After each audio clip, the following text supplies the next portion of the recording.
well, shoot, man, we don't have any freaking money. Like we're doing this to make money, of course, have freedom, but it's not panning out. We're stressed more. I'm not having a lot of time. I'm exhausted, and we have nothing to show for it.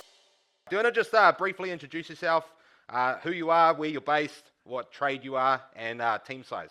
Yeah, so my name is Samuel Maggio. We're an electrical contractor in the panhandle of Florida. We opened our business 3 years ago. I've been doing it pretty much my whole life. I'm a third generation electrician. We have 6 guys, technicians in the field, and then we have one admin and then one project manager, ops manager. He's kind of playing both roles. And then, of course, me. Cool, man. Awesome. Hey, let's go backwards in time.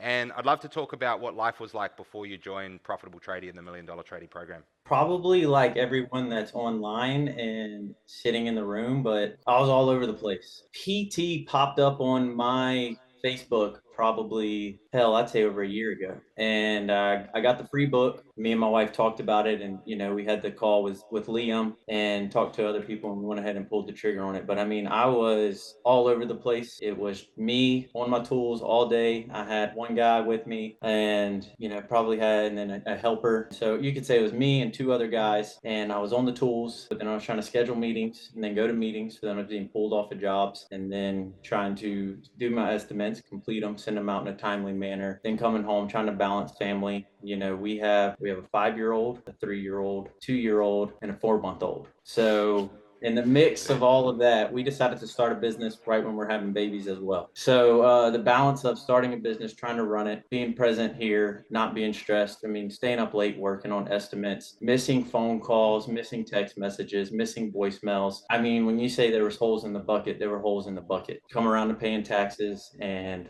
all of the money that we thought we had in the account went to taxes. And then we're looking at it, we're like, well, shoot, man, we don't have any freaking money. Like we're doing this to make money, of course, have freedom, but it's not panning out. We're stressed more. I'm not having a lot of time. I'm exhausted, and we have nothing to show for it. So then that's when we started PT. That's what life was like before I got into PT. We have the goals and the vision for me to be freed up, to be able to where I can be home. I can do things like this.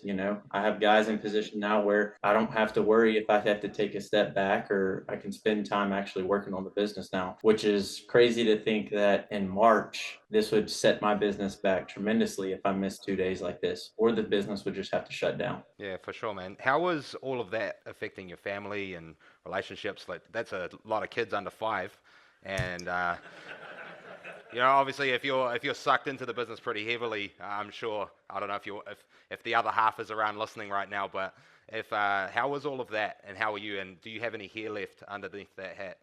My wife, she got online and she's like, Sammy, you're starting to Oh, it bald. is a you. Don't do she, me she, like that, man. Come on. yeah, she was telling me I was starting to bald back here. And so she like ordered me some vitamins or something. I'm like, I'm not going bald. Like, They worked. They worked. um, it was the balance, I would say. I mean, priority number one's always been my wife and always been my kids. And so me growing up, having my dad run his own business, and he did great on balancing. He never missed a football game, baseball game, sports. He was always there. He was very strict on when I'm off, I'm off. And so I kind of had a good role model when it came to trying to set it aside. Now I still struggle with it. My wife she'd get frustrated sometimes because I'd come home and she'd need me to go change a diaper, and I'd be like, well, hang on, I got to email this person back. Or, hey, I got to send this text message real quick. Hey, I got to check in with it. And so I wasn't 100% present when I got home from work. I was always picking the phone up. I was always doing something, and it may have not been me sitting in front of a computer, but I was definitely, my kids and my wife were missing part of me. I wasn't 100% present. And anyone who has kids, and has a family, you miss 5 minutes of time with your kids growing up, then I mean that could be a lasting impact on your children. So now I'm able to come home and I don't even have my work phone anymore. I have a personal phone. My admin has the work phone, and I can just put my phone on the counter, and I don't have to worry about anyone calling me or texting me after hours because no one has my number anymore. It's a great shift, man. Well done. Let's talk about the changes that you've made. So tactically, what have been the biggest ones that stand out to you that have shifted you to where you are now? Man, I would say hiring people. I, for the first 2.5 years that we had the business, I wanted to just be on the tools. I didn't want to hire, I was like, I don't want to hire somebody that could come in here. And then I had a fear really of losing work, or somebody making such a life decision to come work for us. And then we would slow down, or I wouldn't be able to give them 40 hours a week. You know, they're coming to me and they're relying on me to have a career for them. I would teeter on the idea and I would talk with Jeff. I'd talk with other guys on the Facebook page or on the Zooms. And I'd say, yeah, we have this workload going. I don't know if I should hire somebody or if I should stay on the tools a little bit longer until I can really get to that point. And reality of it was I needed to get to the point where I hired somebody. And so, I mean, all I had was a little bit of a push to take a step to go ahead and hire somebody. And then I'd hire somebody. And I'm like, man, I feel a little bit more free. Well, then I needed another vehicle. And then I got a little push to go get another vehicle. So I got a vehicle and then we filled that one. And it kind of gave me a little bit of a boost knowing that, okay, like work's not an issue. It's coming in fast. And so really just kind of getting past my fear and then being able to go out there and actually hire the guys, put them in place, being okay if it's the wrong guy and having to let somebody go. Really, I'm learning to navigate through that of onboarding guys to help ease my plate, honestly. And you know, that's how we have the project manager now. That's how we have the admin now. And it's crazy because our admin for the first month she's working like 45 hours a week. And my manager's working 50 hours a week. I'm like, how in the hell was I doing 120 plus hours a week? Matt's in there. Matt's the one that told me, him and his wife, they're like, you need to stop answering the phone. And I don't Thanks, answer Matt. the phone. Yeah. Hey Sam, I'm curious. Like, it's a great shift you've had mentally to go and like just hire them, and what you said was really good. You know, if you hire the wrong guy, you have to be the guy that just makes the decision and moves them on and learn the lesson from it. But like for the room, like has anyone felt like that before? Where you have that fear of hiring? Just stick your hand up if you have. Like, everyone has, right? And you probably still will. And the first time you hire a manager, you have that fear. The first time you hire someone in the office to support you, you have that fear. Another tradesman, a different role, like maybe even the same role that you've hired before, you have that fear. For you, Sam, like what stands out when you think about how you overcame that fear? Like what was it for you, just to help anyone else that's listening?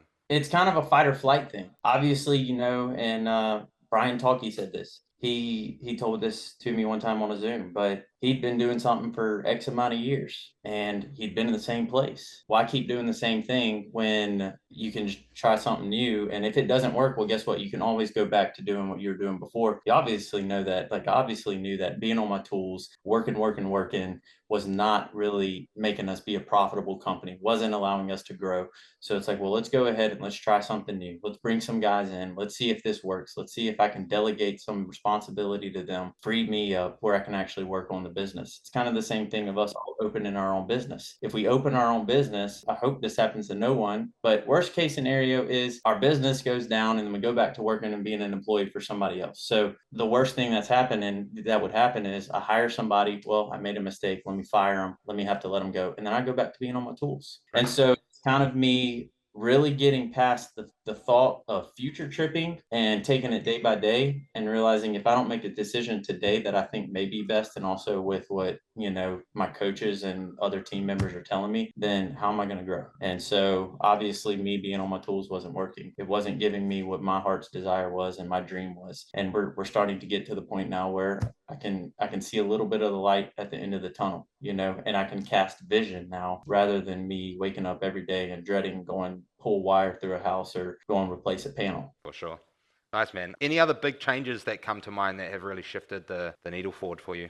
Yeah, man. Of course, when you sent me the email with all of the questions, the biggest changes at that point were within the month. You know, we did a webinar, and it was talking about what your revenue or your monthly revenue was, and it said if you have this much monthly revenue, you should have an admin in place. If you have this much monthly revenue, then at that point you should have a manager in place. And I didn't have admin, I didn't have a manager, and we were doing like 130, $140,000 a month. And so I hired both of them within a month, and they both started started. And I mean, it's freed me up crazy. And so I would say though, like when you sent that, that was my biggest change that I've made is bringing people into the office and really taking that next step for us to be able to scale. But now, I mean, within a month, we're starting to really make changes to build our culture and then also to really start making a good company, like a company that's quality based, a company that has integrity, and a company that makes no mistakes, you know. So now I see us really starting to train our guys. We have on the calendar once a month, twice or, really we're going to start doing twice a month, but twice a month in-house training, where we'll teach them code or we'll teach them how to bend pipe. And then we're making it a group setting.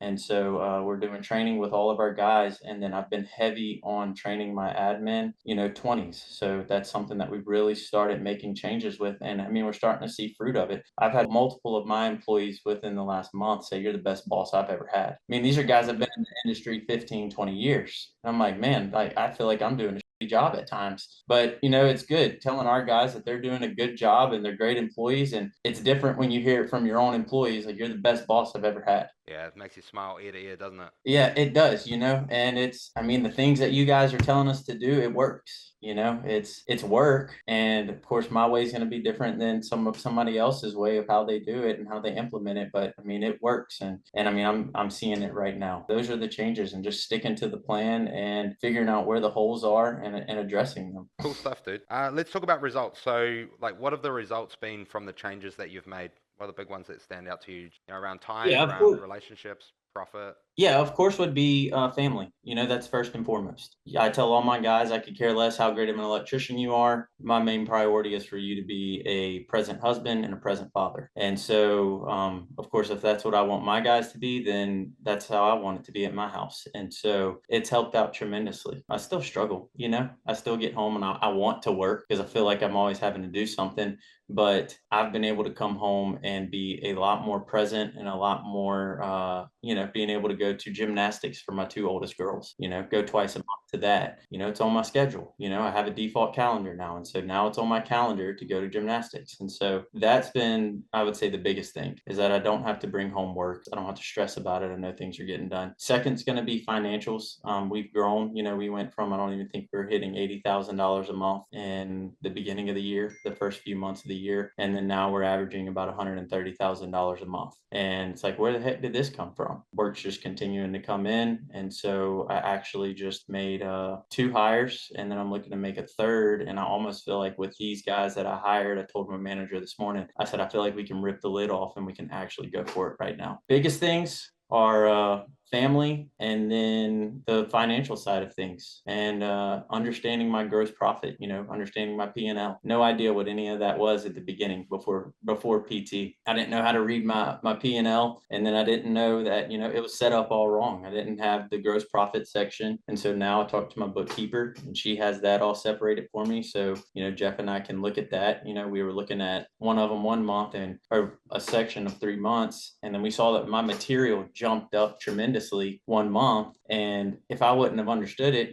beforehand, I never would have even looked at it. I wouldn't have known, why didn't we make money this month? Well, it's because material went up. Mm. And so now I know that I have to increase my prices. So it's those little small things, they may not seem like a big deal, but I mean, they're huge in the long run. And so that's, I mean, I'd say that, and learning to be a boss, Straight up, and man. Like, just for yourself and anybody else, like, mastering business is just practicing the basics again and again and again and again. And so, like, you say it's a small thing, but if you're doing that consistently, it's a massive thing. So, like, don't underplay it. Like, be proud of yourself for doing that, because going from the shift of like having no idea of what GP was or what your results were, and your P&L not knowing how to set it up or how to read it and use it to make decisions, like, that's a massive change, man. So props to you. Data is the truth, and if you have the data and you can interpret the data, it's going to help you make good decisions. So, like, props, man. I was reading that book y'all gave. It's the E-Myth Revisited, and I was reading it the other night, and I think it was the CEO of IBM, and they started kind of going down in profits, and they weren't making money, and everybody thought, well, it's the number one thing to do is when you feel like you're not making money is, let's go in there. We need to go get more work. We need to go get more work. And he said, no, we're not going to go get more work. He said, we're going to focus on business development, and all he did was work on business development. And so it kind of had a mindset shift the other night, because it's like, okay, well, we're slowing down, or we may not be profitable. Let's go get more work. Let's go get more work. But if we're doing $2 million and we're only netting $50,000, then obviously we have business development issues, not work issues. And You're right, so we're man. going to be hitting $1 million this year.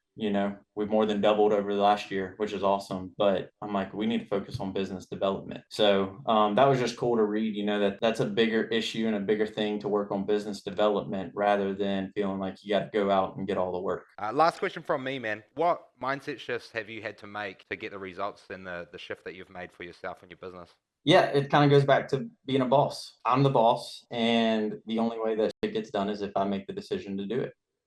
Employees want to be told what to do. Rarely do you get an employee that has a business owner mindset. And so, I mean, we're the leaders and they all look up to us. And if I'm not making the decisions and being proactive and confident in my decisions, then nothing will ever happen. And so that's the biggest shift that I had, from hiring people to implementing things to being okay if my guys don't like it. Because in the end, it's me and my wife's money, and so we need to treat it like that. Questions for Sam.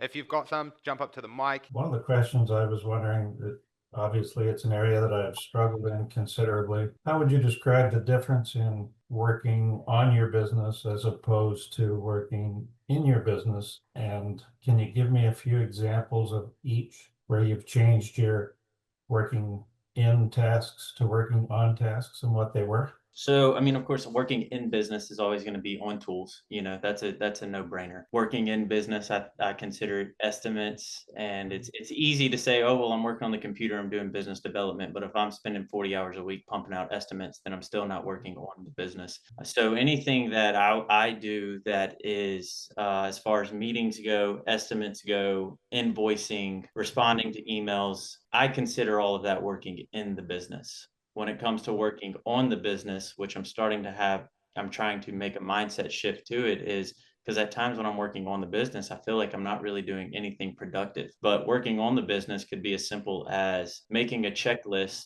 for all of our guys to have that they take to every single job. And then that way they can go through it. And then they know, or when we know, me and the manager know, at the end of the day, they'll turn it into us. And we know that the job's complete. Or if something's not complete, then we know that we can contact the homeowner or the GC and let them know why it wasn't complete. Work that's working on the business. Working on the business would be coming up with, I would say, training, and figuring out ways to make the guys better. Anything that I would say helps grow or develop your business into a more of a systemized way of thinking or operating would be a way of business development in my head. I remember when I was probably a month in when you signed on. I was in February, so congratulations. It's awesome to see you up here, man.